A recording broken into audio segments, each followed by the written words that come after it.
ఆ భగవంతుని తెలుసుకోవాలంటే ఏం చేయాలి? దానికి కూడా మళ్ళీ భగవంతుడు అనుగ్రహమే.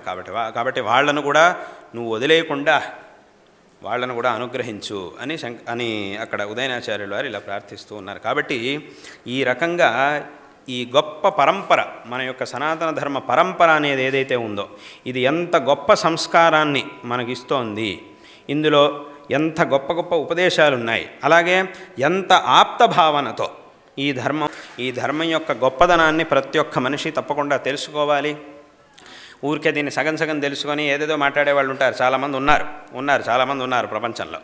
దీని గురించి సగం సగం తెలుసుకోవడం, ఏదో ఒకే విషయాన్ని మాత్రం పట్టుకోవడం, దాని ముందు వెనక ఏముంది అది చూడరు, ఒక విషయాన్ని మాత్రం తీసుకోవడం, దాన్ని మాత్రం తీసుకొని ఏదేదో చెబుతూ ఉండడం, ఇది సరిలేదు, అది అలా ఉంది, ఇది ఇలా ఉంది అని అనడం, ఇట్లా అనేవాళ్ళు చాలామంది ఉండనే ఉంటారు.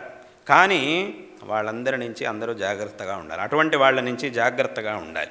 ఎందుకంటే ఇక్కడ ఉన్నటువంటి ప్రతి ఒక్క విషయం వెనక ఒక కారణం అనేది ఉండనే ఉంటుంది. కొన్నిటిని తెలుసుకోగలిగే యోగ్యత మనకు ఉంటుంది, కొన్నిటిని తెలుసుకోగలిగే యోగ్యత మనకు ఉండదు. కానీ ప్రతి ఒక్క విషయం యొక్క, ప్రతి ఆచరణ యొక్క తాత్పర్యం ఏదో ఒకటి ఉండనే ఉంటుంది.